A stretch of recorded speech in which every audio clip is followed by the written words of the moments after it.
ওমর ফারুক বললেন, না, ইসলাম কোনোদিন কাউকে আশ্রয় দেয় না, বরং ইসলাম মানুষকে অধিকার দেয়।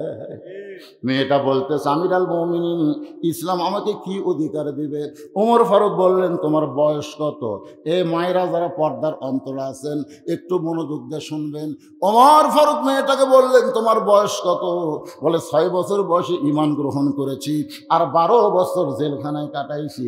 6 আর 12 যোগ করলে কত হয়? এই যুবকেরা জোরে বলো, কত? ওমর ফারুক বললেন, 18 বছরের একজন যৌবনা নারীর জন্য ইসলামের 1 নম্বর অধিকার হলো ভালো একটা ছেলের সঙ্গে বিয়া বসা। বহু অধিকার নারীকের আছে, তার মধ্যে 1 নম্বর অধিকার হলো ভালো ছেলে। ধরে কারণ কি ছেলে? ইসলাম যদি বলতো সুন্দর ছেলে, তাহলে আমার মতন কালো জীবনে বউ পেত না। তোর কথা ঠিক কিনা? দেখেন ইসলামের মায়ের দেখছেন, ইসলামের মায়ের কি ভালো একটা ছেলে। ভালো ছেলে মানে কি বুঝতেছেন? শাকিব খান?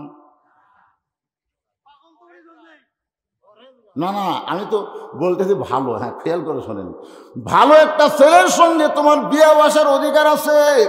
ওমর ফারুক বললেন, এই মুহূর্তে তোমার কোনো অভিভাবক নাই, ভালো ছেলে খুঁজবে কেমনে?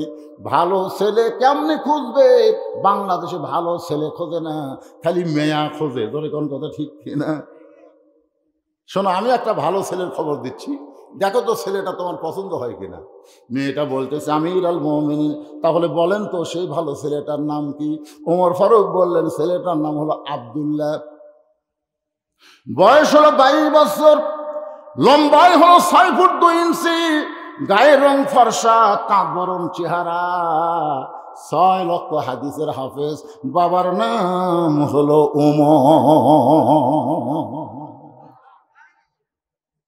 আমি তোমাকে আমার আব্দুল্লাহর বউ বানায়া, তুমি আমার বৌমা হবে। আমি তোমাকে বৌমা বানায়া, ধরে কারণ কি মা? বৌমা বানায়া আমার বাড়িতেই তোমাকে অধিকার দিবার চাই। সুবহানাল্লাহ বলেন না? আচ্ছা, বেটার বউ আপনারা কি কন? কে যারা বেটা বিয়ে করাছেন, এখানে বাপ নাই, আপনার বেটা বিয়ে হয়নি, কি কন? দেখেন বৌমা। একদিন আমি কি এরকম হুজুর এই ওয়াজ করেন না তো? কিসের বৌমা? বেটার বউ হচ্ছে বউ দজ্জাল। মানে এমন এক বেটার বউ পাশে বুঝলেন, আসার পর থেকে খালি ওরই বাপক খাওয়াই, শ্বশুর খিলাই না। আমার বউ আর কানে কানে বলতেছে, আগামী সোমবার কিন্তু আমার বাপ আসবে। আর বাপ কিন্তু পাতাশি মাছ, ট্যাংরা মাছ, দেশি মুরগি, ইলিশ মাছ, এশিয়ার দই। আমি বললাম ঠিক আছে, অসুবিধা নেই। সবগুলো এনে দিছি।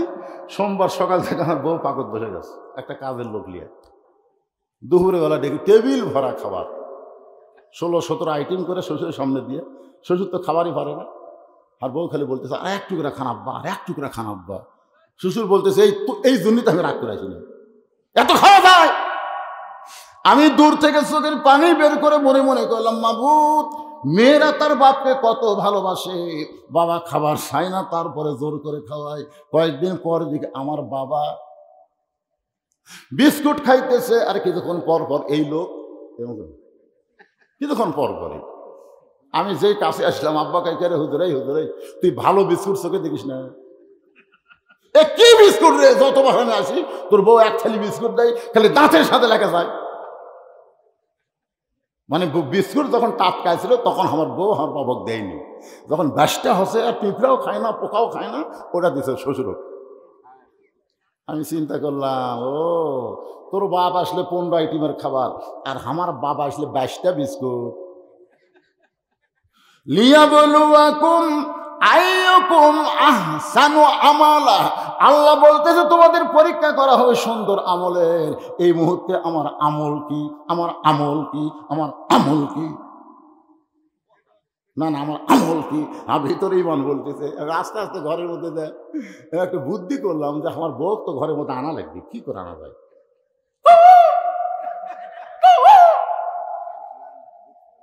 আমার বাপ খালি হাসতেছে, কিন্তু হুজুর আমার কুকুরের ডাক দেয় খেতে। আর বউ বুঝবার পরে দরজার কাছে আইছে, আর মুসকে হাসি দেখ, বউ যেই ঘরের মধ্যে গেছে আমি দরজা বন্ধ করে দিলাম, দরজা বন্ধ করে সিটকে লাগাই দিলাম।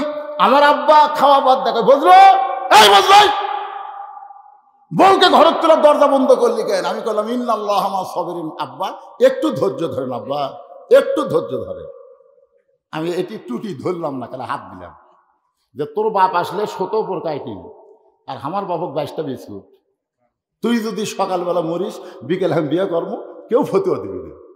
তোকে সকালে ছাড়লে বিকালে আমার বইয়ের অভাব হবে না, কারণ অনেক মেয়ে আমার ওয়াজ শুনে আমার ভক্ত হচ্ছে, মাঝে তো মোবাইল করে, হুজুর নবী যদি এত বিয়ে করে পরে আপনি দুটা পারেন না, তুই মরে গেলে তোকে ছেড়ে দিলে আমার বইয়ের কোনো অভাব নাই রে। কিন্তু আমার যে বাবক তুই 22টা বিস্কুট দিছ, ওই বাবা যদি মারা যায় কিয়ামত পর্যন্ত কানবো, কিন্তু আমি আমার বাবা পাবো না। আল্লাহ কোরআনে বলেন ওয়াকাযা রাব্বুকা আল্লা তা'বুদু ইল্লা ইয়াহু ওয়া বিল ওয়ালিদাইনি ইহসানা। সঙ্গে সঙ্গে বউ আমার পা ধরে বলতেছে আর জীবনে ভুল করবো না, আজ থেকে আপনার বাপ আমার বাপ একই বাপ। আমি দরজা খুলে দিলাম। এরপর আব্বা কয়েক বছর পয়সা ছিল, আব্বা খালি আমার মাঝে মধ্যে কয় বাবা ঘরের মধ্যে দরজা বন্ধ করে যে কি নেক আমল করছিস রে, হায় হায় রে, ওই আমলের কারণে তোর বউ আমার বৌমা হচ্ছে রে, তোর বউ আমার বৌমা রে। মাঝে মধ্যে এরকম নেক আমল করার দরকার, এ কথা কর না কেন?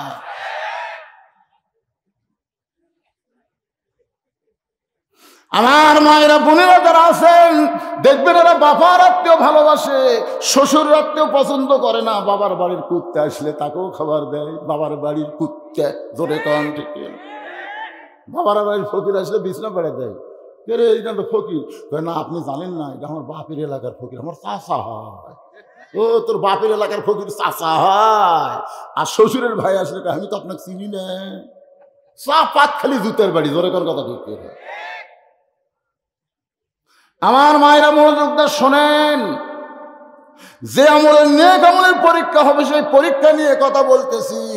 এবার ওমর ফারুক বললেন মা আমার বাড়িতে তোমাকে আমার বৌমার অধিকার দিয়ে তোমাকে রাখতে চাই।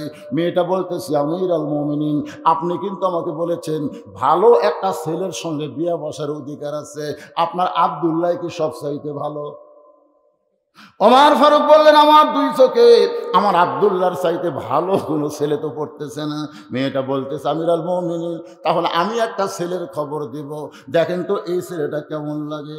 ওমর ফারুক চমকে উঠছে যে তুমি জেলখানার মধ্যে বন্দি থাকা মেয়ে, তুমি ভালো ছেলের খবর কেমনে জানো? মেয়েটা বলতেছে আমিরুল মুমিনিন, ছেলেটার নাম হইল হোসাইন, বাবার নাম হলো আলী, মায়ের নাম হলো ফাতেমা, আর নানার নাম হলো মুহাম্মাদুর রাসূলুল্লাহ। এখন এই দুই ছেলের মধ্যে আব্দুল্লাহ আর হোসাইন, এই দুইজনের মধ্যে ভালো কোনটা?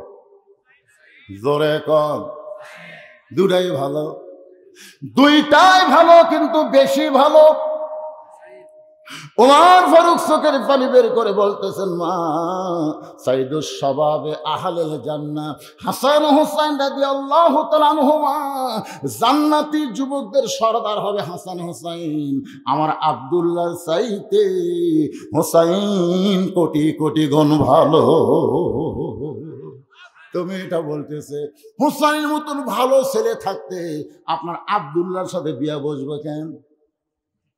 আপনি তো বলেছেন ভালো একটা ছেলের সঙ্গে বিয়ে বসার অধিকার আছে, তাহলে হোসাইনের মতন ভালো ছেলে থাকতে আপনার আব্দুল্লাহর সঙ্গে বিয়ে বসবো না। ওমর ফারুক মেয়েটাকে নিরাপদ আশ্রয় দিয়া পরন্ত বিকেল বেলায় হযরত আলীর দরজায় আসসালামু আলাইকুম ইয়া আহলাল বাইত আম্মা সাইলা ফালা তানহার। হযরত আলী চমকে গেল, হযরত আলী চমকে গেছে, এই গল্প করা চলবে না, যায় মিডিয়া ম্যানেরা গল্প না, যায় সাইডে বসে থাকো। মানে এরা তো আমার ওয়াজের হাফেজ, বোঝেন না? আমি কোন কথা কুড়ি থেকে শুরু করবো এটা মুখস্থ হয়ে গেছে। তোমরা গল্প করলে চলবে, তাই জনগণ এমনি তোমাদের ক্যামেরার কারণে খেপে আছে, গল্প করো না বাজান শোনার স্থানেরা। আল্লাহর বান্দার খেয়াল করে শোনেন, আম্মা সাইলা ফালা তানহার কোরআনের আয়াত। এই আয়াতটা আল্লাহ ফকিরকে উদ্দেশ্য করে নাজিল করেছে। আসলে ফকিরকে,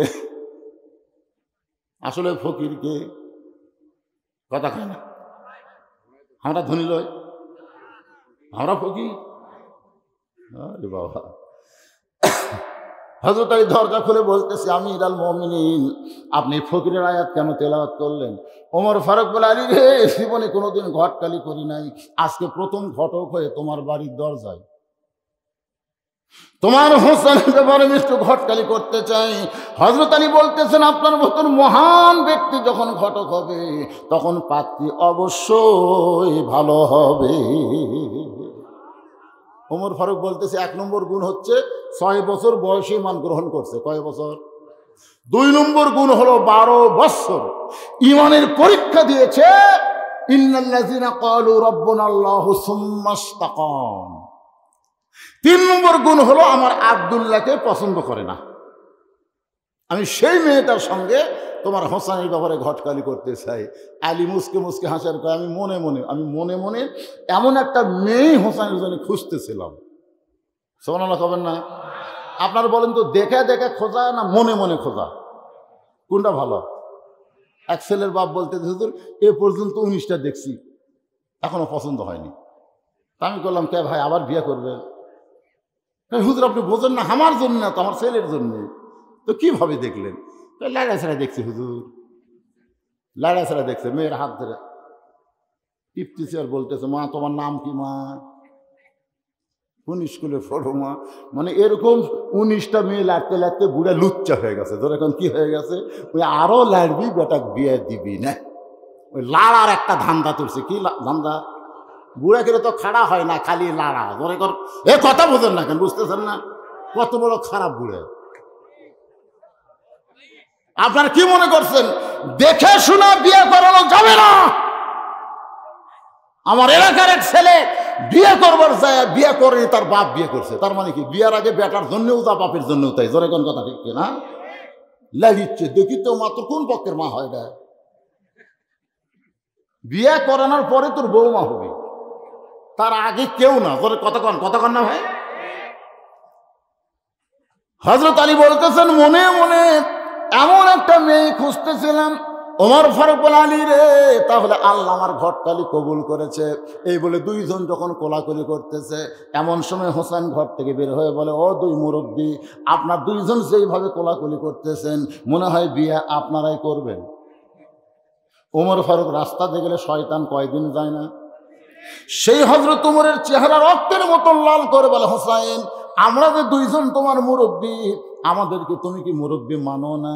হোসেন বলতেছে, আপনার 2 জন মুরব্বী আমি জানি, সম্মান করি, কিন্তু আসল মুরব্বী হিসাবে কেবল মাত্র আমার নানাকেই মানি।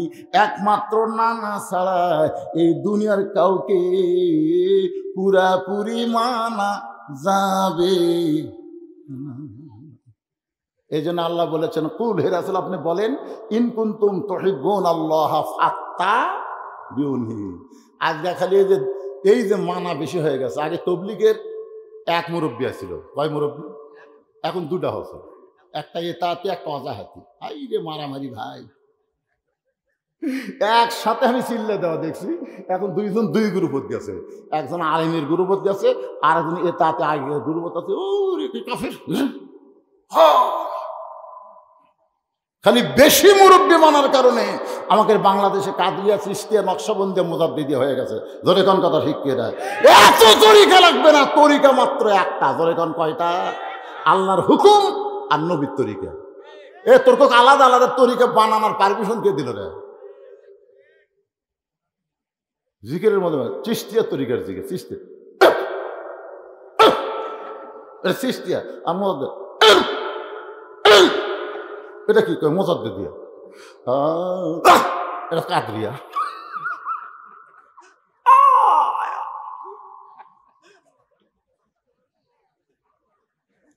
শোনেন, একমাত্র রাসূল ছাড়া অন্ধভাবে কাউকে মানা যাবে? কথা কন না কেন? যাবে। হোসেন বলতেছে আপনার দুইজন আমার মুরব্বী, আমি জানি সম্মান করি, কিন্তু আসল মুরব্বী হিসাবে কেবলমাত্র আমার নানাকেই আমি মানি। ওমর ফারুক বলে, হোসেন তুমি কি বুঝাবার চাও? হোসেন বলতেছে, কয়েকদিন আগে আমি স্বপ্নে দেখলাম আমার নানা ঘরের মধ্যে আরাম করতেছে। আমি হোসেন দরজাকে বললাম, নানু ভাই আমি একটু আপনার কাছে যাবার চাই। আল্লাহ নবী বলেন, হোসেন আমি এখন জান্নাতে আরাম করতেছি, এখন তোর জন্য দরজা খোলা যাবে না। আমি হোসেন চমকে গেলাম, ভাঙ্গা ঘরের মধ্যে নানা শুয়ে থেকে কথা বলতেছে, আর নানা কয় আমি জান্নাতে আরাম করতেছি, এই জান্নাতটা কেমন একটু দেখাই লাগবে। আমি জানলার ফাঁকটা তাকায় দেখি আমার নানি উরাতকে বালিশ বানিয়ে দিয়েছে, সেই উরাতের উপরে নানা মাথা দিয়ে শুয়ে আছে, নানি চুলের মধ্যে হাত দিয়ে কিলবিল করতেছে। আমি ডাকতে বললাম, নানা ভাই নানির উরাতকে বালিশ বানিয়ে শুয়ে থাকলে কি জান্নাতে থাকা যায়? আল্লাহ নবী বলে, হোসেন তুই ছোট্ট মানুষ, তুই বুঝবি না রে, তুই বুঝবি না। তোর নানির মতন বউ যদি কেউ ঘরে পায়, ওই ভাঙ্গা ঘরটা আল্লাহর জান্নাত হইয়া যায়। লিল্লাহে তাকবীর। তোর নানির মতন, তোর এখন কার মতন? তোর নানির মতন বউ যদি কেউ ঘরে পায়, ওই ভাঙ্গা ঘরটা আল্লাহর জান্নাত হয়ে যায়। আমি হোসেন সেদিন থেকে সিদ্ধান্ত নিয়েছি, বিয়ে যদি করতে হয় ভাবিয়া করিও কাজ, করিয়া ভাবিও না। বিয়ে যদি করতে হয় আমার নানা যেমন বিয়ে করছে, আমি সেই রকম একটা বিয়ে করবো, ভাঙ্গা ঘর যেন জান্নাত হয়। এই যে আমরা বিয়ে করে নিয়ে যাচ্ছি, এসার নামাজ মসজিদের সামনে কাতারে পড়তেছি, আমার ভাই তো পুরস্কার দিয়েছে সবগুলো, মাশাআল্লাহ। কিন্তু বাড়ির যায় দেখি পাও দে ভাই, ঘরের ভিতর থেকে হিন্দুদের পূজার মধ্যে লো লো লো লো করে বাঁচতে রে। আমি মসজিদের সামনে কাতার নামাজ পড়লাম, আমার ঘরত কিরে যায় দেখে যে প্রধানমন্ত্রী স্টার জলসা দেখতেছে। আল্লাহ রে, আমার ঘর জাহান্নাম হয়ে গেছে। যখন কি হয়ে গেছে কথা কর না, জাহান্নাম। হিন্দুদের পূজার বাদ্য মুসলমানের ঘরত বাঁচতেছে, এই ঘর জান্নাত আছে। এটা কার কারণে হচ্ছে? একটা মরদ মানুষও হিন্দুকে চ্যানেল দেখে। আমি 70-100 মরদকে বলছি, ভাই স্টার জলসা জি বাংলা না হুজুর টাইম আমাদের আছে, ম্যানম্যানা নাটক দেখা। 2-1 পুরুষ যদি দেখে বুঝবেন ওর মধ্যে হিজড়া স্বভাব আছে। যারা স্টার জলসা জি বাংলা কোনো মরদ মানুষ যদি দেখে বুঝবেন ওই তলে তলে হিজড়া হচ্ছে। ধরে কোন কি হবে কি হচ্ছে? আপনার কেউ দেখেন নাকি?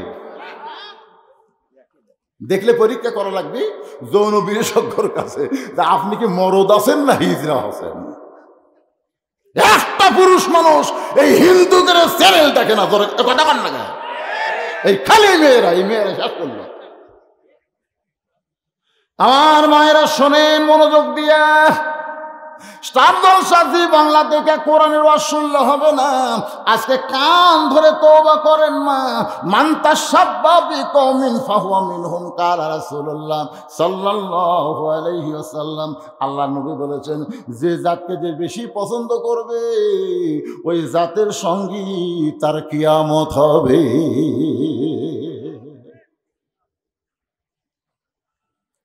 হোসেন দৌড়ে গিয়া বাবার আঙ্গুল টান ধরছে, আঙ্গুল ধরে বলতেছে, বাবা আপনি সত্যি করে আমিরুল মুমিনের সামনে বলেন তো, আমার মা আপনার কেমন বউ ছিল বলেন। হযরত আলী বলতেছে, হোসেন রে তোর মা তো জান্নাত রে। তো বলতেছে, আব্বা আপনি যদি ভালো বিয়ে করে পারেন, না যদি ভালো বিয়ে করে পারে আমি পারি না। বিয়ে করলে বুঝে শুনে বিয়ে করবো, অজগুবি একটা ঘটকালি গুলি সেটা বিয়ে। ওর ফারুক কয়েকের আমি অজগুবি ঘটকালি করতেছি।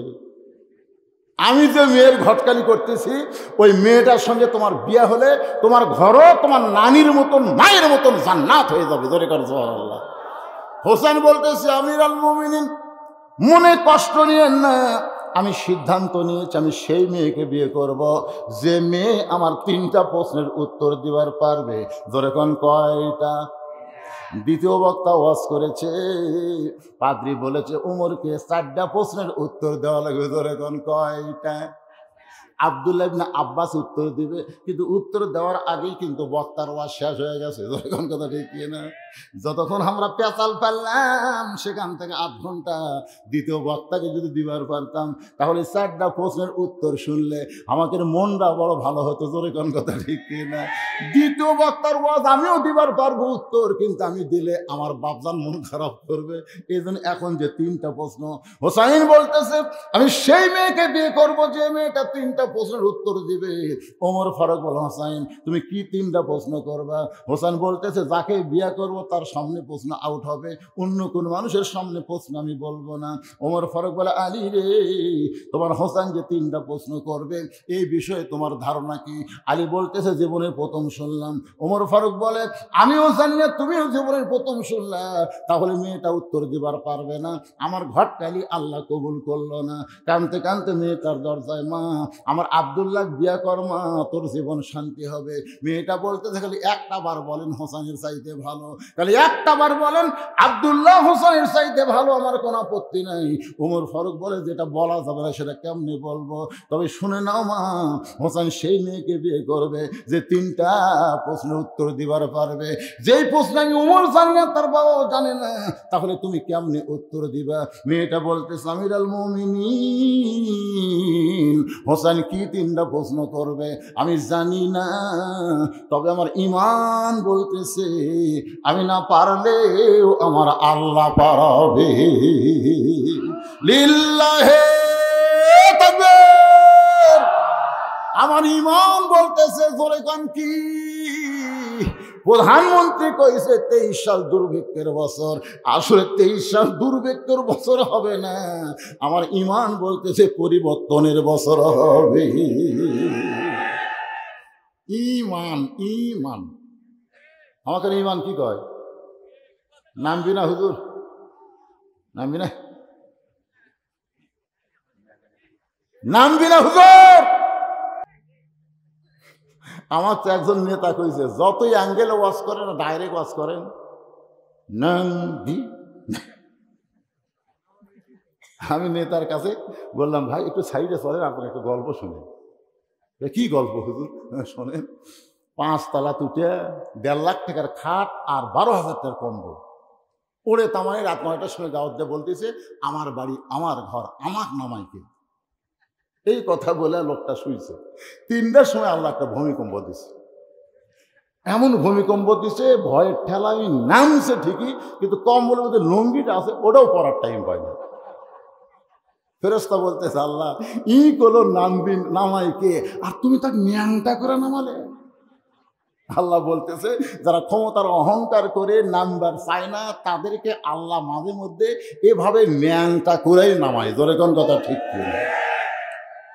এই জন্য আমার সঙ্গে ঈমানের দাবিতে সকলে পড়েন তো ইজ্জুমান তাশা, পড়েন তো ইজ্জুমান তাশা ওয়া তুযিল্লু মান তাশা বিয়াদিকাল খায়র ইন্নাকা আলা কুল্লি শাইইন কাদির। সম্মান দেয়া 5 তলায় তোরা মালিককে, আবার অপমান করে ন্যাংটা করে নামানোর মালিককে, ভালো মন্দর মালিককে, সমস্ত ক্ষমতার মালিককে। মেয়েটা কি বলতেছে? আমার ঈমান বলতেছে হোসেন কি 3টা প্রশ্ন করবে আমি জানি না, তোমার ঈমান বলতেছে আমি না পারলে আমার আল্লাহ পারাবে। সঙ্গে সঙ্গে হযরত ওমর মারছে দৌড়, এক দৌড়ে হযরত আলীর দরজায়। আলী দরজা খুলে বলতেছে আমিরুল মুমিনিন। কিছুক্ষণ আগে কানতে কানতে চলে গেলেন, আবার কেন আইছেন? ওমর ফারুক বলতেছে তারিখ করব। হোসেন বলে কিসের তারিখ?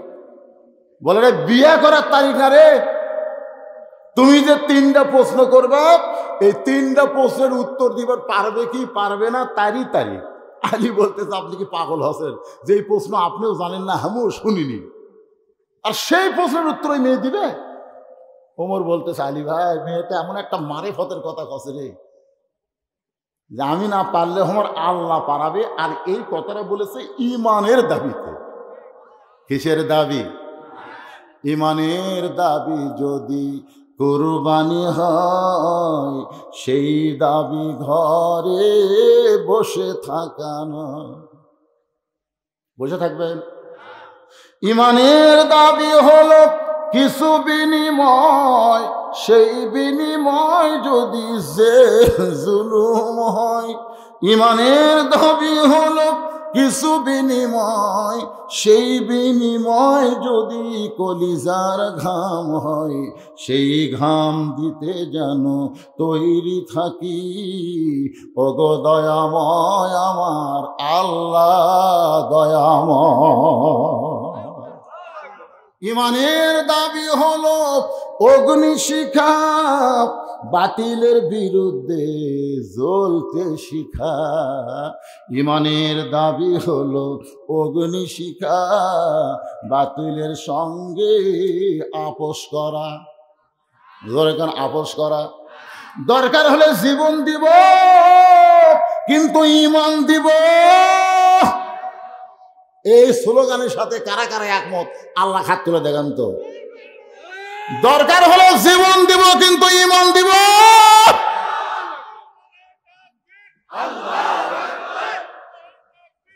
হাত নামান, হাত নামান ভাইজান। শোনেন, শোনেন, আমি যতই চেষ্টা করি আমি কিন্তু আমার জীবন বাঁচাবার পারবো না। মাইকেল জ্যাকসনে 11টা এফআরসিএস মানে সমস্ত ডিগ্রি শেষ করা ডাক্তার রাখছিল, 11টা বিষের ওপরে 150 বছর বাঁচবি। কয়শো বছর? মানে যখনই কিছু হবি সাথে সাথে পরীক্ষা হবে। একটা কম্পিউটার সব সেট করছে, মাত্র 49-এর মধ্যে আজরাইলকে আল্লাহ পাঠিয়ে দিচ্ছে, যা তুমি ডাক্তার সেট করছে। মাইকেল জ্যাকসন রে প্রতি মাসে ডাক্তারের বেতন দিচ্ছিল বাংলাদেশের টাকায় 70 থেকে 80 লাখ টাকা। সেই জ্যাকসন 49 বছরই মরে গেছে। তার মানে আমরা যতই চেষ্টা করি জীবন বাঁচাবার পারবো না, তবে একটু চেষ্টা করলে আমরা ইমান বাঁচাবার পারবো। তো যেটা চেষ্টা করে বাঁচান যাবে সেটা চেষ্টা করেন, যেটা বাঁচানি যাবে না তার পাশে আমাকে এত ধান্দারা ঘাড় কাজ করে দেখতেছি। কি দেখতেছেন ভাই? 12 তলা হচ্ছে, ইঞ্জিনিয়ার করছে, আরো 3 তলা তোলা যাবে। 2 কান্দের 2 ফেরেশতা কয় শয়তান রে, উপর দিকে চালাতে দিকে সবাইকে কষ্ট হয় না কেন? মাদার লাঠি দিয়ে কয় ভিত মজবুত আছে তো, এই বিল্ডিং কিন্তু 100 বছর টিকসই হতে হবে, ভিত কি মজবুত আছে? আল্লাহ কয় তোর মাদার ভিত ভেঙে গেছে শালা, ঘরের ভিত দেখতেছু পাকলা হয়েছে। আমি হচ্ছি বগুড়ার শোন। আপনারা কোন জায়গা? আমি বগুড়া তোয়াজ করতেছি। আমার বগুড়া তোয়াজ করে দেয় না ভাই। ভাই দেখি ভাই পাইছে আল্লাহ জানে রে, একেবারে দেয় না। না আমি লিখছি কিন্তু দিচ্ছে না। গত 14 তারিখে আমার রেলগেটে মাহফিল আসলে ওরা গেছিল, অনুমতি দিবি না? বগুড়ার সমস্ত প্রশাসক বলছে বদুরি ছাড়া বক্তা নাই। তবে হুজুর তো কিছু কয় না মানে অ্যাঙ্গেলে এমন মার দেয় কলজার মতো ঢোকে। মানে আমি একটাই বক্তা, চিল্লি করে ওয়াজ করি না, হাসাতে হাসাতে কাম সারি। ধরে কোন কথা ঠিক করে চিল্লি ফাটাফাটি আমার কাছে নাই, হাসির মধ্যে মার হবে। যাদেরকে মার দিচ্ছি তারা বুঝবার পারবে, অন্য লোক বুঝবি না, তাহলে হাসাই দেবি। ধরে কোন কথা ঠিক করে। আল্লাহর বান্দার প্রশ্ন হবে 3টা। জোরে বলেন কয়টা? তুমি যে প্রশ্ন করবো সেই উত্তর দিবার পারবে কিনা তার তারিখ করতেছি। আলী বলতে যে কেমনে পারবো? ওমর ফারুক বললেন আল্লাহর প্রতি অগাধ বিশ্বাস নিয়ে ইমানের দাবিতে যখন কথা কইছে তখন মনে হয় কিছু একটা হবে, নির্দিষ্ট তারিখ মোতাবেক। ভাইজান একটু মনোযোগ দিয়ে শুনতে হবে। আমার মা বোনদের জন্য বলতেছে, মা আমার খুব কষ্ট লাগতেছে যে আপনারা বসে থেকে শুনতেছেন। ঘড়ি তো আমার কাছে নাই, দেখি আজকে ঘড়ি মনে বলে ছাড়াতে যাচ্ছি। এখন বাজতেছে 11:47। এই যে দীর্ঘ সময় পর্যন্ত ওই সোনার চানের রাজার ডাঙে আছে। কে তো পাও কথা কয় না, কে কটকট করে না। পোলা আছে কবার নাই তো, কিসের পোলার? এই অজগবি একটা কথা বলো, পোলার থাকে।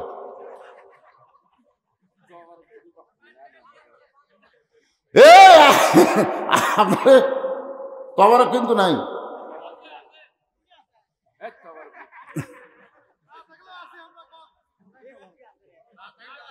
সবচাইতে বড় তবরকের নাম কি? সুবহানাল্লাহ।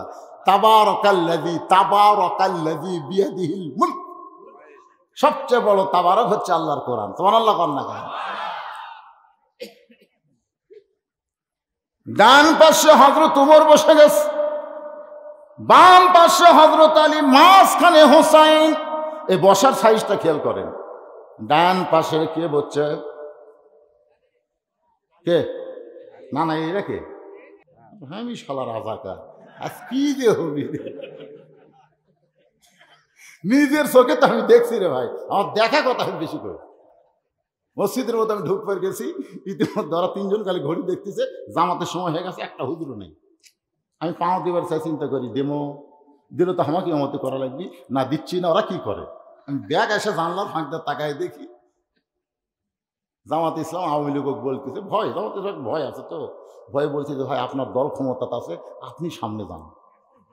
আওয়ামী লীগ বলতেছে পাগলা, আমি মাঝে মধ্যে নামাজ পড়ি রে, আমি পড়া পারতাম না। বিএনপি বলতেছে আমি খুব বেশি পারলে আক্রমণ দিতে পারি ভাই, ওই সামনে যেতে আমার ভয় লাগে। জামাত ইসলাম বলতেছে আমি হলাম সাকিব আল হাসান অলরাউন্ডার, আর তোরা দুইজন হলো মোস্তাফিজ, তোরা খালি বল করার পারিস, ব্যাটত পারিস না, আর আমার যেটি দিব আমি সেটি আছি। ওই সামনে যা বলতে থাকে ভাই তোরা দুইজন কি নিয়ত করবি, একতে দায়িত্ব বিহাদাল ইমাম, কিন্তু বলা ইমাম মানে আরবিতে ইমাম, বাংলায় কিন্তু নেতা।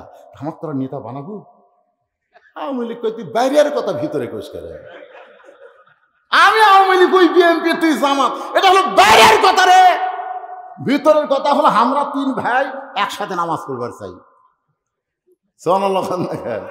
এই মুহূর্তে যে তিনটা প্রশ্ন উত্তর হবে, এই কথা হলো ভিতরের কথা। ধরে বলেন কার কথা? ভিতর বোঝেন।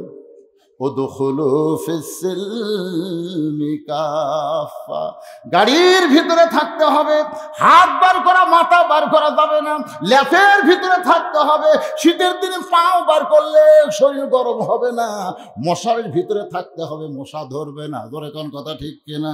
তেমন ঈমান ইসলামের ভিতরে, আল্লাহর কোরআনের ভিতরে আমাদের থাকতে হবে। ডান পাশে হযরত ওমর, বাম পাশে হযরত আলী, মাঝখানে হোসাইন। সামনে একটা চাদর দিয়া বলতেছে, এই চাদরটা কি জন্যে? আমার মা বোনদেরকে জানার জন্য বলতেছে, মা এই সামনে চাদর দেওয়ার কারণ হলো পর্দা।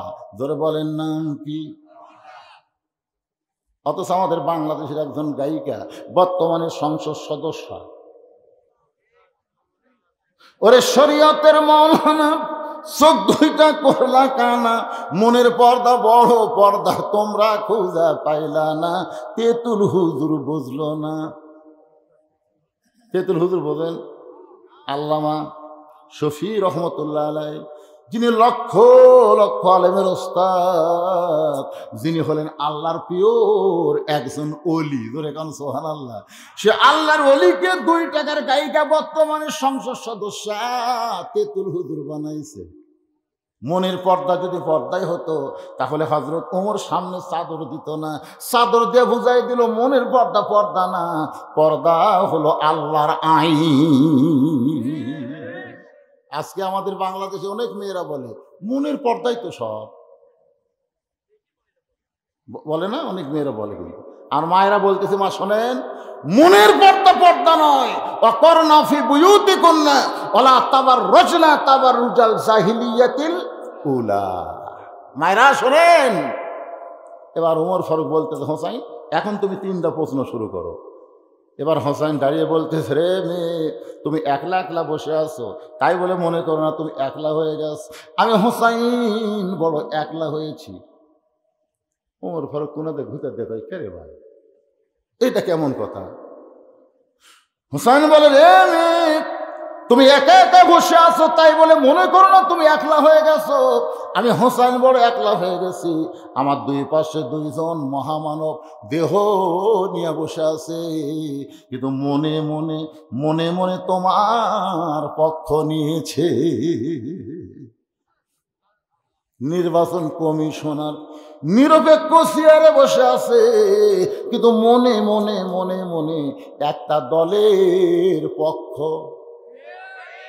প্রশাসনের কর্মকর্তা, নিরপেক্ষ চেয়ারে বসে আছে, কিন্তু মনে মনে মনে মনে একটা দলের পক্ষ নিয়েছে, হযরত আলী আর ওমর ফারুক। কিন্তু এই সাইডে বসে আছে, মনে মনে কিন্তু হোসেনের পক্ষে নাই, মনে মনে পক্ষ নিয়েছে কার? মেয়েটা জিতুক, তাহলে আমার ঘরটালি আল্লাহ কবুল করবে। হযরত আলী মনে মনে চিন্তা করে, মেয়েটা যদি উত্তর দিবার পারে তাহলে আমার পছন্দ করা ছেলের বউ আমি পাবো। তাহলে এই দুইজন মহামানব দেহ নিয়ে বসে আছে কোন সাইডে? হোসাইনের কাছে, হোসাইনের কাছে। আর মনে মনে মেয়েটার পক্ষ নিয়েছে। আপনারা বলেন তো, দেহের জোর বেশি না মনের জোর বেশি? দেখবেন আমার মতন জুয়ান তাগড়া একটা মানুষ একটা তেলা পোকা থেকে দৌড় মারে, আবার চিকন চাকন একটা মানুষ বিষাক্ত সাপ নিয়ে খেলা করে। এটা কিন্তু দেহের জোরে না, এটা হলো মনের জোর। বর্তমানে বাংলাদেশের মানুষের দেহের জোর আছে, কিন্তু মনের জোর একেবারে। একটা গল্প করবার গেল চারিদিকে তাকায়, একটা গল্প করবি আসবে, কেউ নাই রে, এখন কথা হবে। আরে মনটা আমাদের এত দুর্বল হলো কেন? ওমর বলে, হোসাইন এখন প্রশ্ন করো। 3টা প্রশ্ন করবে, প্রশ্নের উত্তর এখানে দেওয়া হবে। তার আগে আপনার ঘড়ির দিকে তাকায় দেখেন, আমি কিন্তু কম ওয়াজ করি না, আরও করবো, অসুবিধা নেই। আপনার বসে থাকবেন আমার এলাকার মানুষ, আর আমি আপনাদের থুইয়া চলে যাবো, সে বক্তা আমি না। কিন্তু আমার বাবাজি তুহিন, বাবা তোরাই করলেন, কয় বছর বয়স আছে বাবা? হ্যাঁ, 38 বছর, আমার লাতির বয়স। যাই হোক, বাবি খুল। এই যে মাদ্রাসা করছে, উনি একটা কথা বলছে, আমি কিন্তু এরকম মাদ্রাসা করছি। আর মাদ্রাসা দেখছেন, আমি এরকম 200 শতক জায়গা, এখন 200 শতক হয়েছে, আগে ছিল 6 শতক, সে থেকে হতে 200 শতক মসজিদ মাদ্রাসা ইতিমখানা করছি। এই আপনাকে যে টাকা দেন, এই টাকা লিয়ে যায় আমি ওরকম দিই। আমার মাদ্রাসা কারো কাছ থেকে 1 টাকা দান সদকা নেওয়া হয় না, কিন্তু আমি তো আপনাকে টাকাই দিই, এটা মোটামুটি আপনারা সব পান। কিন্তু আমার বাবাজি যে কথাটা বললো, যাবে এককভাবে কোনো জিনিস চলালে সেই জিনিসের বরকত কম হয়। কথাটা বুঝলেন না? আপনাকে আমি বুঝাচ্ছি। এই তো মনে করেন এক জায়গাতে একটা কবর আছে, আর এক জায়গায় 10টা কবর আছে। সাইয়্যিদিনা মাওলানা মুহাম্মদ ওয়া আলা আলি সাইয়্যিদিনা শফিআনা।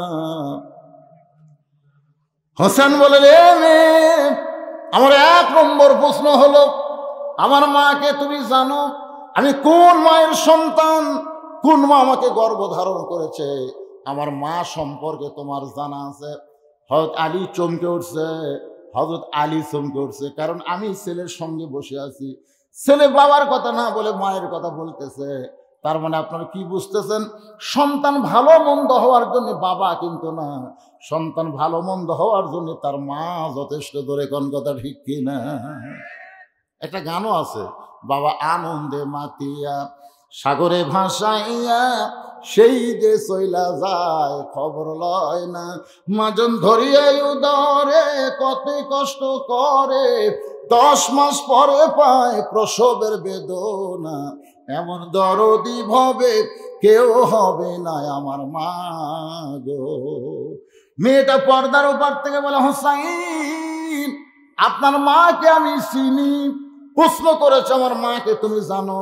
আর উত্তরে বলতেছে, আপনার মাকে আমি চিনি। ওমর ফারুক জিব্বাত কামড় খাইছে।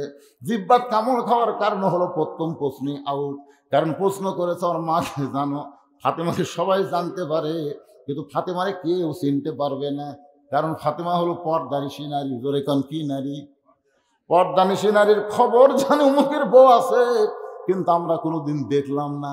আমাদের পাড়ায় অনেক বউ আছে, সবাই বলে অমুক ছেলে বিয়ে করছে, কিন্তু আজও পর্যন্ত তার বউকে আমরা দেখলাম না। কেন দেখবা? সে শুধু নিজে দেখার জন্য বিয়ে করছে, পরকে দেখানোর জন্য বিবাহ করে। আপনারা বলেন তো, আজকে যে যুবকদের স্বপ্ন দোষ হয়, এটা কি পর্দা নিশির জন্য না বেপর্দার জন্য? মুরব্বীরা কর না কেন? আপনাকে তার এটা হয় না? কেরে যুবক, কার জন্য হয়? সব মেয়েরা যদি পর্দা নিশি হতো, আমাদের সোনার যুবকেরা এই বয়সে দেওয়ালে হারবালের পোস্টাল পড়তো। অনেক যুবকেরা এই মাহফিলের বিজ্ঞাপন পড়ে না তো, হা করে কি পড়িস রে, ইন্ডিয়ান হারবার, কলকাতা। কিচ্ছুই লাগবে না বাবা, কিচ্ছুই লাগবে না। সুবহানাল্লাহ। আমার মায়েরা যদি পর্দার ভিতরে থাকে সবাই তাকে দেখবে কিন্তু কেউ চিনবার পারবে না। হযরত আলীর চোখ দিয়ে দর দর করে পানি পড়তেছে, আর হোসেন মুস্কি মুস্কি হাসতেছে। আলী চোখ দিয়ে পানি বের করার কারণ হলো আমি পুরাপুরি চিনবার পারি নাই, কারণ গভীর রাত্রে ফাতেমাকে কবর দিয়া হযরত আলী যখন দোয়া করতেছে, আল্লাহ আমার ফাতেমাকে তুমি কবুল করে নাও, কারণ রাতের বেলা মারা গেছে, রাতের বেলায় কিন্তু কবর দিয়েছে, আবার রাতের বেলায় দোয়া করতেছে আল্লাহর কাছে। সঙ্গে সঙ্গে দেখতে পাই সামনে কয়েকটা পুরাতন কবর, এইমাত্র ফাতেমার কবর দিয়েছে, সেই কবর তার নাই। গোটা জান্নাতুল বাকি হযরত আলী দৌড়ায় আর বলে ফাতেমার কবর, ফাতেমার কবর। কে যেন আওয়াজ দেয়া বলে, আলী আমার ফাতেমা পর্দা নিছি রে, আমি আল্লাহ জোহরা ডিগ্রি দিয়া ফাতেমার কবরটাকেও কিয়ামত পর্যন্ত পর্দা করে দিয়েছি। যে ফাতেমার কবর পর্দা হয় সেই ফাতেমারে চিনে। মেয়েটা বলতেছে আমি চিনি। অনেক সময় হয়ে গেল, তিন বিচারক যখন কিছুই বলেন না, মেয়েটা বলে হোসাইন আপনি প্রশ্ন করলেন উত্তর দিলাম, হলো কি হলো না? ওমর ফারুক বলে কেমনে হবে? হোসাইন প্রশ্ন করলো আমার মাকে জানো? উত্তর দিলে চিনি। মেয়েটা বলে হোসাইন আপনার মায়ের চোখের ভুরু জোড়া ছিল। হোসাইন আপনার মায়ের বাম গালে কালো একটা তিল ছিল, থুতুনির তলে লাল একটা দাগ। সঙ্গে সঙ্গে হতালি চিৎকার দিয়ে বলে মা রে, যা বলছিস বলছিস, মার বলিস না, এই তিনজনের মধ্যে একজন পরপুরুষ আছে। আপনারা বলেন তো তিনজনের মধ্যে পরপুরুষকে? যে উমর সম্পর্কে রাসূল বলে আমার পরে কেউ নবী হলে আল্লাহ উমরকে নবী বানাতো, সে উমর যদি পরপুরুষ হয় তাহলে মুরিদের বইয়ের কাছে পীর কি পুরুষ? আপনার বুঝতে পারতেছে না? মুরিদের বইয়ের কাছে পীর সাহেব কি পুরুষ? তো অনেকে তো পরপুরুষ কয় না, এটা আমার বাবা। তিনটা জিনিস আমি প্রায় মাহফিলে বলি। একটা হলো ডাক্তারের বইয়ের কোনদিন সিজার লাগে না, কারণ প্রত্যেকটা ডাক্তারই চায় তার বউ নর্মালি বাচ্চা দেখ। নর্মালি বাচ্চা হলে মায়ের কোনো ক্ষতি হয় না, বাচ্চারও কোনো ক্ষতি হয় না। প্রত্যেকটা বাচ্চাই নর্মালে হবে, কিন্তু কতগুলা মা এনা বেদনা স্বামী যত সিজার কম হবে। বয়টেলা ডাক্তার দেবে, ডাক্তার বলতে ভাই দেখুন ব্যাকা হয়ে আছে রে, ট্যাকা খাবি তো শালারা, ওই ব্যাকা হয়ে আছে তো। আসলে ব্যাকা টেকা কিছু না, 3 দিন পরে এমনি বাচ্চা হবে, 3 দিন আগেই সিজার করে। আপনি খোঁজ করে দেখবেন বগুড়া জেলার কোনো ডাক্তার বউ সিজার করেনি। মৌলবীর বাড়িতে কোনোদিন মিলাদ হয় না, খেয়াল করে দেখবেন। একটা মৌলানার বাড়িতে মিলাদ হয় না, কারণ এরা জানে মিলাদ একটা ফাও জিনিস, খামা খাইটা করে কি হবে, তো পরের বাড়ি তারা মিলাদ খাবি। এই দেখো। আর 3 নম্বর হলো পীরের বউ কোনোদিন মুরিদ হয় না, কারণ পীরের বউ জানে আমার পীর 1 নম্বর লুচ্চে, মাঝে মধ্যে মুরিদের বইয়ের দিকে চোখ মারে, এই শালার হাতে মুরিদ কি হবে? তাহলে কয়টা করলাম? 1 নম্বর ডাক্তারের বইয়ের সিজার লাগে না, মৌলবীর বাড়িতে মিলাদ হয় না, পীরের বউ মুরিদ হয় না। কি বুঝলেন? বুঝলেন? তাহলে পর পুরুষ তুমি কেমনে জানলে মা হোসেনের মায়ের চোখের ভুরু জোড়া? এটা পৃথিবীর কেউ না জানলেও শুধু আমি আলী জানি। সুবহানাল্লাহ। আল্লাহ রাসূল বলেছেন তোমার বিবির এই 2 ভুরুর মাঝখানে, বাবা গল্প না এখন মজার ওয়াজ হচ্ছে, তোমাদের গল্প দেখলে ওরা বাড়িতে আগে থাকবে। 2 ভুরুর এই 2 ভুরু নাই, এই 2 ভুরুর মাঝখানে কোনো বউকে যদি স্বামী একটা চুমা খায়, ওই স্বামীর আমল নামায় একটা ওমরা হজের সওয়াব আল্লাহ দিয়ে দেয়। আমরা অনেক শুনেছি বাবার মুখের দিকে তাকালে, মায়ের মুখের দিকে তাকালে হজের সওয়াব, কিন্তু বইয়ের ভুরুর মাঝখানে চুমা দিলে তো হজের সওয়াব। একটা চুমা খাবেন হজের সওয়াব। কিন্তু আমি তোরা বলতে দিই ভাই মেয়েরা তো বেকার হচ্ছে, হুজুর কি ওয়াজ করলো রে, এরা যে বিনি খাওয়া খায় রে, ঘরের মধ্যে ঢুকলে মনে হয় ভোকরা মোটা ঢুকছে, আর চুমা খাবার গেলে তোমার বমি হবি রে। রে এ বিড়ি খানে আপনারা ঘুমানোর আগে চুমা খাওয়ার আগে আচ্ছা তারে ব্রাশ করবা, বুঝছা? পেপসুডেন্ট গুঁড়াটা দিয়ে করবা, পেপসুডেন্ট গুঁড়া নাই, গুঁড়া দিয়ে সেই মতো বিরাস করে তারপরে বড়ির পাতা চাবিয়া তারপর বউ চুমা খাবা, একটা হজর সব পাবা। সুবহানাল্লাহ খান। এই যারা বিয়ে করেনি এরা এখন তালত থাকবি, এরা এই তালত থাকবি। দেখি তো 14 ফেব্রুয়ারি এটা করা যায় কিনা। বিবাহের আগে কোনো কিছু করলে হজের সওয়াব। বাম গালে কালো একটা তিল ছিল, আমি স্বামী হিসেবে বলতে পারি। থুতুনির তলে লাল একটা দাগ, তুমি কেমনে বললা? মেয়েটা বলে, মুরব্বী, ওই রোমের জেলখানার মধ্যে শেরদিল কারারক্ষী সকালবেলা আমাকে 3টা করে চাবুক মারতো, বিকালবেলা 3টা করে চাবুক মারতো। ওই চাবুক মারার কারণে এক সময় আমি কষ্টের জর্জরিত বেহুশ হয়ে গেলাম। ওই বেহুশ অবস্থায় দেখতে পাই আমার শিওরের পাশে নূরের একটা পুতুলি বসে বসে কাঁদতেছে। আমি বললাম, কে গো আপনি, জান্নাতের হুরি না বেহেশতের পরী? আমার মাথায় হাত দিয়ে বলল, মা আমি জান্নাতের হুরিও না বেহেশতের পরীও না, আমি হলাম জগৎ বিখ্যাত মা ফাতেমা। ওই রোমের জেলখানা নির্যাতনের সময় বেহুশ অবস্থায় আমি আপনার মাকে দেখেছি। ওই সময় লক্ষ্য করে দিকে চোখের ভুরু জোড়া দেখতে পাই, বাম গালে কালো একটা তিল, থুতনির তলে লাল দাগ দেখেছি। হোসেন বলে, রে মেয়ে, 1 নম্বর প্রশ্নের উত্তর যেমন আশা করেছিলাম তার চাইতেও তুমি 100 গুণ সুন্দর দিয়েছ। ওমর ফারুক বলে, হোসাইন এখন তুমি 2 নম্বর প্রশ্ন করো। এবার হোসেন বলতেছে, আমার 2 নম্বর প্রশ্ন হলো, তুমি 6 বছর বয়সে ঈমান কেমনে পাইলা? তুমি যেই দেশে জন্মগ্রহণ করছো সেই দেশটা হলো খ্রিস্টানের দেশ, তোমার দাদা খ্রিস্টান, বাপ খ্রিস্টান, ওই রোম দেশের সকলেই খ্রিস্টান। ওই খ্রিস্টান দেশে 6 বছর বয়স ঈমান কেমনে পাইলা? মেয়েটা বলে, হোসাইন আমি দুনিয়ার সাধারণ কোনো ঘরের মেয়ে না, আমার দাদা হলো রোম সম্রাট কাইসার। ওমর ফারুক চমকে উঠছে, ওরে বাবা রে। ওই সময় 2টা পরাশক্তি ছিল, একটা রোম আর একটা পারস্য। রোম হলো কাইসার আর পারস্য হলো খিসরা। মেয়েটা বলতে, হোসাইন পরন্ত বিকেল বেলায় আমার দাদা ঘরের মধ্যে গিয়া বলতেছে, নাতনি আজকে রোমের রাজ দরবারে খেলা হবে, তুই কি খেলা দেখতে যাবি? ছোট বাচ্চাদের খেলা দেখা অভ্যাস করানো খুব ভালো। কথা কয় না। পানি ফোড়া দেন হুজুর, আমার ছেলে খালি কান্দে। পানি ফোড়া দিলাম, 1 সপ্তাহ পরে কয় পানি ফোড়া হয় না, তেল ফোড়া দেন। তেল ফোড়া দিলাম, 1 সপ্তাহ পরে কয় হুজুর আপনাকে দোয়ার মধ্যে আর বরকত নেই। চলে গেল মন খারাপ করে ছেলের মা। 1 মাস পরে বললাম, মা খবর কি? কয় আর কান্দে না হুজুর, আর কান্দে না। আমি বললাম, কি দেব, কি পড়াতে ভালো হলো? না না, ওর বাপ একটা মোবাইল কিনে দিছে। যখন কান্দে তখন গেম চালু করে দিই, আর কান্দে না। মানে এই ছোটো ছোটো বাচ্চা করো, এরা খেলা দেখানোর অভ্যাস করতেছে। আপনি জানেন এই বাচ্চার চোখ কি হবে? এই কথা কন না রে, এই ছোট্ট না বাচ্চা খেলা মোবাইল দিয়েছে। একবারে যা দেখি মায়ের হাতে একটা, বাপের হাতে একটা, পুস্কার হাতে একটা, 3 জনই মনাজাত করতেছে। কি যুগ পড়লো রে ভাই রে।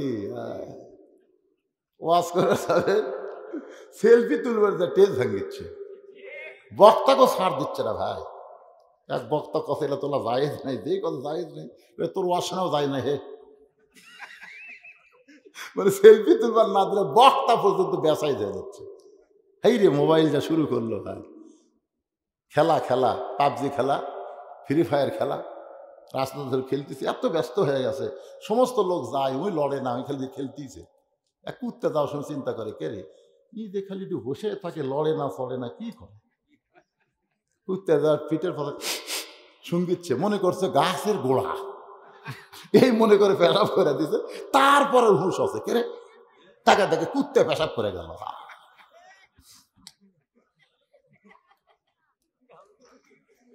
রে যুবকেরা শোনো, নষ্ট করে দেবে জীবন, নষ্ট করে দেবে শিক্ষা, নষ্ট করবে চোখ, নষ্ট করবে চরিত্র।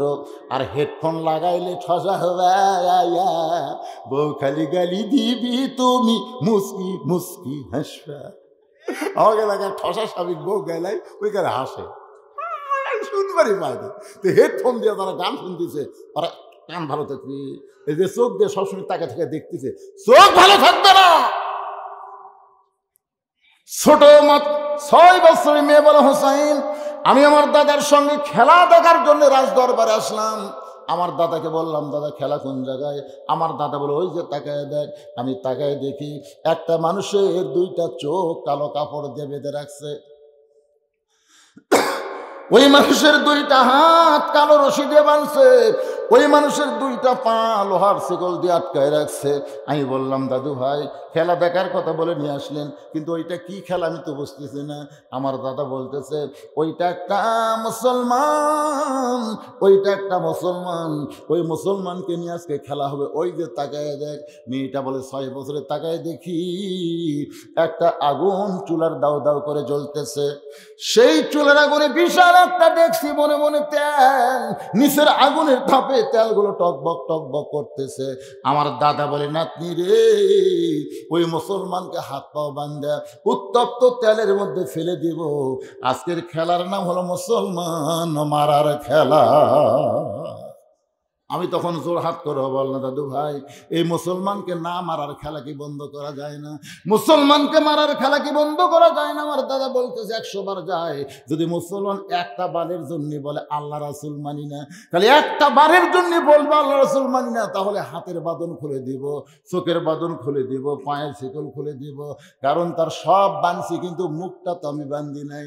তার চোখ বান্ধা, তার হাত বান্ধা, তার পাও বান্ধা। কিন্তু আজকে আমাদের বাংলাদেশে হাত খোলা, চোখ খোলা, পাও খোলা, কিন্তু মুখ বান্ধা,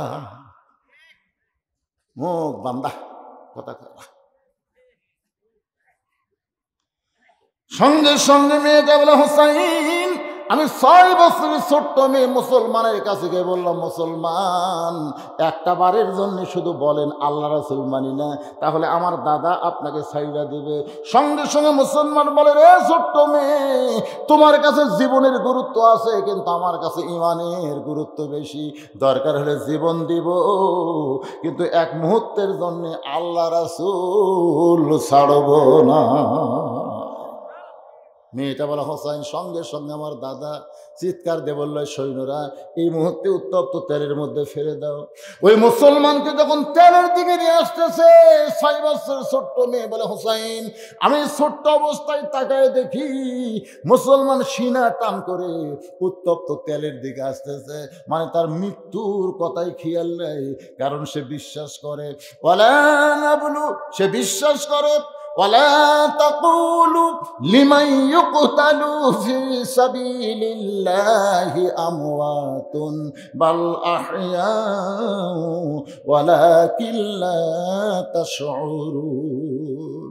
ওই মুসলমানটা হাত পা বেঁধে উত্তপ্ত তেলের মধ্যে ফেলে দিবে। মেয়েটা বলে, হোসাইন ওই সময় মুসলমান চিৎকার করে বলতেছে, লা ইলাহা ইল্লাল্লাহু মুহাম্মাদুর রাসূলুল্লাহ। ওই মুসলমানের ওই কলমাটা আমার কানের মধ্যে দিয়ে কলিজার মধ্যে ঢুকে গেল। আমি তখন তাকায় দেখি মুসলমানের দেহ উত্তপ্ত তেলের মধ্যে পড়েছে, আর দেহের পাখিটা কে যেন ধরে জান্নাতের বাগানে উড়াল দেয়। 6 বছরের ছোট্ট মেয়ে এই দৃশ্য দেখার পরে দৌড় দিলাম। আমি মায়ের সামনে গিয়ে বললাম, মা লা ইলাহা ইল্লাল্লাহ মুহাম্মদ রাসূলুল্লাহ। আমার মা বলতেছে, তুই না তোর দাদার সঙ্গে খেলা দেখবার গেলি, এই মুসলমানের কলমা কোথায় পাইলি? এ কলমা বলিস না মা, এই কলমা বললে তো দাদা তোর বাপ তোকে মাইরা ফেলবে। আমি তখন বললাম, মা এই কলমাওয়ালারা কোনোদিন মরে না। হোসাইন 6 বছর বয়সে ঈমান নামক মহামূল্যবান নিয়ামত এইভাবেই আমি অর্জন করেছি। হোসেন বলে, রে মেয়ে 2 নম্বর প্রশ্ন উত্তর যেমন আশা করেছিলাম তার চাইতে 1000 গুণ তুমি সুন্দর দিয়েছ। ওমর ফারুক বলে, হোসাইন এখন তুমি 3 নম্বর প্রশ্ন করো। এবার হোসেন বলে, রে মেয়ে আমার 3 নম্বর প্রশ্ন হলো, বিবাহের পরে আমার সঙ্গী তোমার থাকতে হবে। বিবাহের আগে কোনো কিছু করা যায়? জোরে কোন? বাল্য বিয়া বন্ধ আছে, কিন্তু বাল্য প্রেম বন্ধ নাই। আমাকে সরকার খুবই চালাক দেখছেন, বাল্য বিয়া বন্ধ করে দিছে, কিন্তু বাল্য প্রেম চলবে। 13 বছরের ছেলে 9 বছরের মেয়ে পেলে গেছে। এই মোবাইল কিন্তু ছোটো ছোটো বাচ্চা করে প্রেম শিখাচ্ছে, যেরকম কথা ঠিক কিনা দেখুন। ওরকম রাস্তা দিয়ে দেখবেন 13-14 বছর ছেলেরা রাস্তা দিয়ে দুইজন যায়, খালি ফিস করে গল্প করে। কি গল্প করা?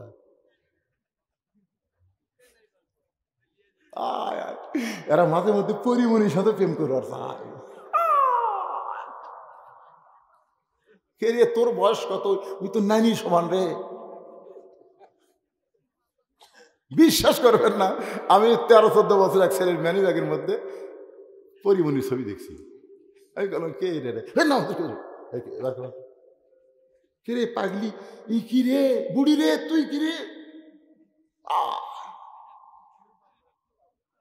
বাল্য বিয়ে শুধু বন্ধ করলে চলবে না, বাল্য প্রেমও বন্ধ করা লাগবে। যেরকম কতক্ষণ ঠিক কিনা?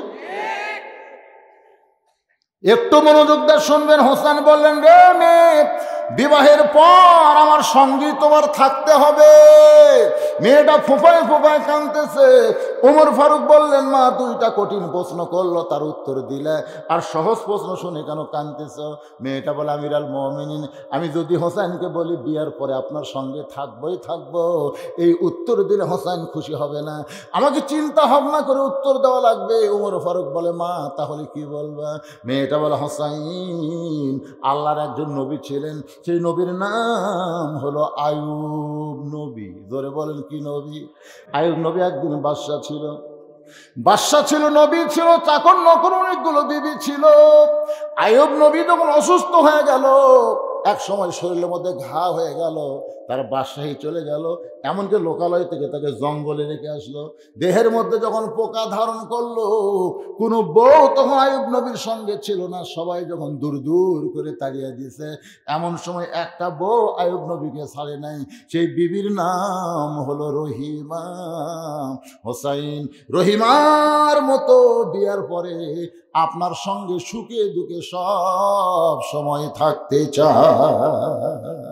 হোসেন বলে, আমিরাল মুমিনিন, আপনার ঘটকালি আল্লাহ কবুল করেছে, আমার বাবার মনে মনে পছন্দ করা বউটাও আল্লাহ কবুল করেছে, আমার কোনো আপত্তি নেই। ওই মেয়েটাই হোসেনের বিবি হলেন, নাম হলো শাহের বানু, কারবালার প্রান্তরে। আলী আসগর যখন শহীদ হয়, হোসেন বলেছিল, তোমার বাচ্চা নিয়ে তুমি নিরাপদে থাকলে আজকে তোমার বাচ্চা শহীদ হইতো না। চিৎকার করে বলে, বিবাহের পূর্বে বলেছিলেন আপনার সঙ্গেই থাকবো, সন্তান যাবে চলে যাবে, কিন্তু আপনার সঙ্গ ত্যাগ করবো না। কারবালার প্রান্তরে হোসেন রাদিয়াল্লাহকে শহীদ করে দেহ ফাইলা দিয়ে মাথা যখন নিয়ে যায়, এমন সময় বিবি কান্দার বলে, স্বামী গো, আজকে দুনিয়াতে আপনাকে হত্যা করে দেহ এক জায়গায় মাথা এক জায়গায়, কিন্তু আমি জানি আপনি আল্লাহ আপনাকে জান্নাতের যুবকদের সর্দার বানায় দেবে, হাজার হাজার হুরগেলমান পাবেন। ওই সময় এই দুঃখী বউটাকে আপনি ভুলবেন না। আমার মায়েরা, পর্দার অন্তরালে যারা, আমার সামনে যারা বসে আছেন ভাইজানেরা, সকলকে লক্ষ্য করে এই ঘটনার ভিতর দিয়ে, ইযা আসাবাতুহুম মুসিবাতুন ক্বালু ইন্না লিল্লাহি ওয়া ইন্না ইলাইহি রাজিউন। আল্লাহুম্মা আমিন। আল্লাহুম্মা আনতাস সালাম ওয়া মিনকাস সালাম, তাবারাকতা ইয়া যাল জালালি ওয়াল ইকরাম। আল্লাহ, কঠিন শীতকে উপেক্ষা করে আল্লাহ তোমার বান্দা তহিন খান আজকের এই জান্নাতের বাগান লাগাইছে। আল্লাহ, তোমার নবীর ইতিম মাদ্রাসাকে লক্ষ্য করে আল্লাহ মেহেরবানি করে আজকের এই মাহফিল আমাদের সকলের হিদায়াতের জন্যে, নাজাতের জন্যে, জান্নাতের জন্যে আল্লাহ তুমি কবুল করে নাও। আল্লাহ, এই মাহফিল করতে গিয়ে হাজার হাজার টাকা খরচ হয়েছে, আল্লাহ এই খরচগুলোকে আল্লাহ তুমি জান্নাতের বিনিময়ে কবুল করো। এই মাদ্রাসা এতিমখানাকে আল্লাহ তুমি কবুল করো। যার নামে মাদ্রাসা নির্মিত হয়েছে আল্লাহ, তার কবরকে তুমি জান্নাতের টুকরা বানিয়ে দাও। আল্লাহ, আল্লাহ ওয়াজের শুরু থেকে শেষ পর্যন্ত অনেক আলোচনা হয়েছে, আল্লাহ অনেক জিকির আজকার কোরআন তেলাত হয়েছে। যদি ত্রুটি হয়, ভুল হয়, মাফ করে দিয়ে জাহাদিয়া মঞ্জুর করো। আল্লাহ, সোনার মদিনায় নৈফাকে রওজা মোবারকে আল্লাহ তুমি কবুল করে নাও। আল্লাহ, তামাম বিয়ে কেরাম, আসহাবে কেরাম, তাবিনী কেরাম, তাবিনী কেরাম, তামাম পৃথিবীর মাটির নিচে যত মুমিন মুমিনা আছে আল্লাহ সকলার ওয়াফারে দিয়া কবুল করো। আল্লাহ, আমরা যারা হাত তুলেছি, আমাদের জনম দুঃখনী মা বাবা যাদের কবরে চলে গেছে, আল্লাহ বাপ মার কবরকে জান্নাতের টুকরা বানিয়ে দাও।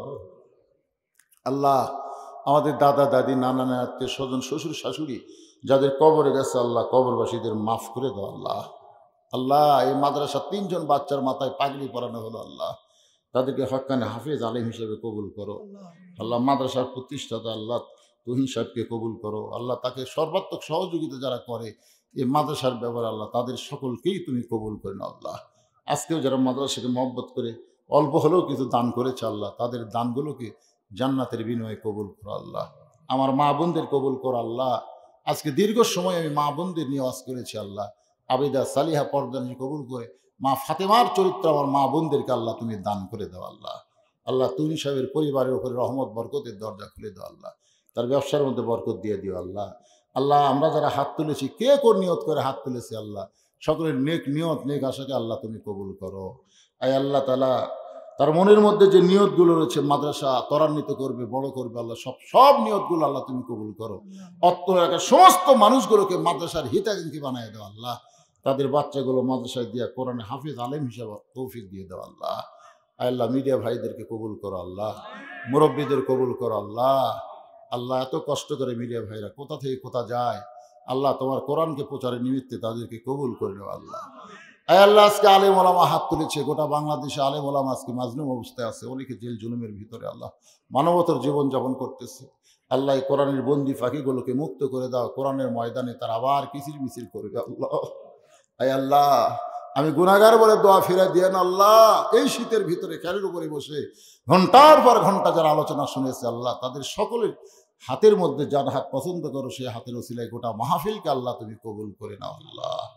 তুহিন সাহেবের মা আমার কাছে দোয়া চেয়েছে আসার সময় আল্লাহ, তার মায়ের জন্য দোয়া করি আল্লাহ তার মাকে কবুল করে নাও আল্লাহ। আমাদের সকলকে মাফ করে আয় আল্লাহ। অনেকে হাত তুলেছে আল্লাহ, কত মানুষের এই 2 হাত দিয়ে আমরা কবরে মাটি দিয়েছি, এই 2 হাত দিয়ে কত লাশ কবরে নামাইছি। একদিন আমরা সবাই মরে যাব, যেদিন আমাদের মৃত্যু হবে দিনটা যেন জুমার দিন হয়, মাসটা যেন রমজান মাস হয়। ইমানের সাথে ইজ্জতের সাথে দুনিয়া থেকে বিদায় নেওয়ার কালে আমাদের জবানে জারি করে দিও লা ইলাহা ইল্লাল্লাহু মুহাম্মাদুর রাসূলুল্লাহ।